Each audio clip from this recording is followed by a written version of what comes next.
CIL की एक प्रमुख सहायक कंपनी सब्सिडरी है का आईपीओ जनवरी 2026 में आ रहा है। ये कंपनी भारत के स्टील उद्योग के लिए बेहद महत्वपूर्ण है क्योंकि ये देश के कुल कोकिंग कोल उत्पादन का लगभग 58% हिस्सा अकेले संभालती है। BCCL और इसके आईपीओ के बारे में विस्तृत जानकारी नीचे दी गई है। एक कंपनी के बारे में अबाउट BCCL स्थापना। इसकी स्थापना 1972 में झरिया और रानीगंज कोयला क्षेत्रों में कोकिंग कोल खानों के संचालन के लिए की गई थी। मुख्यालय धनबाद, झारखंड। मुख्य कार्य, यह मुख्य रूप से कोकिंग कोल जो स्टील बनाने में काम आता है और नॉन कोकिंग कोल का उत्पादन करती है। संसाधन, कंपनी के पास 32 से अधिक सक्रिय खदानें माइंस हैं और देश का सबसे बड़ा कोकिंग कोल भंडार लगभग 7.9 बिलियन टन है। वित्तीय स्थिति, वित्त वर्ष 2025 में कंपनी का रेवेन्यू करीब 14,000 करोड़ रुपए और शुद्ध लाभ नेट प्रॉफिट 1,240 करोड़ रुपए रहा। 2. आईपीओ की मुख्य जानकारी की डिटेल्स। BCCL का आईपीओ पूरी तरह से OFS ऑफर फॉर सेल है, यानी इसमें नए शेयर जारी नहीं होंगे, बल्कि प्रमोटर कोल इंडिया अपनी 10% हिस्सेदारी बेच रही है। विवरण जानकारी। आईपीओ खुलने की तारीख 9 जनवरी 2026।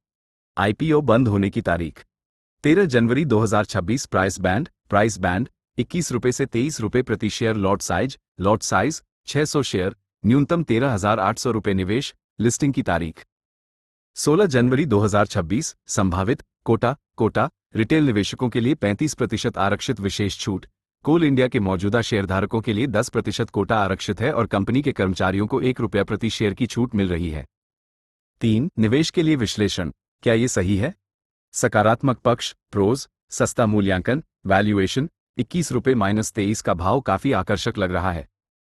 इसका पीई रेशियो करीब 8x 9x के आसपास है, जो इसके वैश्विक प्रतिस्पर्धियों की तुलना में सस्ता माना जा सकता है। एकाधिकार मोनोपोली, भारत में प्राइम कोकिंग कोल की यह एकमात्र प्रमुख उत्पादक है।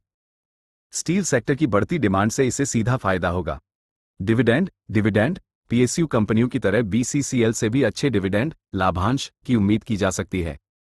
GMP संकेत, वर्तमान में ग्रे मार्केट प्रीमियम GMP 13 रुपये -16 रुपये के आसपास चल रहा है, जो लिस्टिंग पर 50% से 70% तक के मुनाफे का संकेत दे रहा है। जोखिम रिस्क्स, पर्यावरण नियम ESG, कोयला क्षेत्र पर कड़े पर्यावरणीय नियमों का दबाव रहता है। सरकारी नीतियों में बदलाव का सीधा असर कंपनी के मुनाफे पर पड़ सकता है। मांग पर निर्भरता, ये पूरी तरह से स्टील और पावर सेक्टर की सेहत पर निर्भर है। निष्कर्ष फाइनल वर्डिक्ट, अगर आप लिस्टिंग गेन के लिए देख रहे हैं तो वर्तमान GMP और कम प्राइस बैंड के कारण यह एक अच्छा मौका हो सकता है।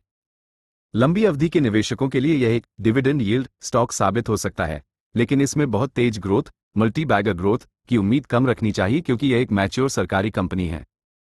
अस्वीकरण, शेयर बाजार में निवेश जोखिमों के अधीन है। कृपया निवेश करने से पहले अपने वित्तीय सलाहकार से चर्चा जरूर करें। क्या आप चाहते हैं कि मैं आपको यह बताऊं कि कोल इंडिया के शेयरधारकों को इस आईपीओ में कैसे प्राथमिकता मिल सकती है?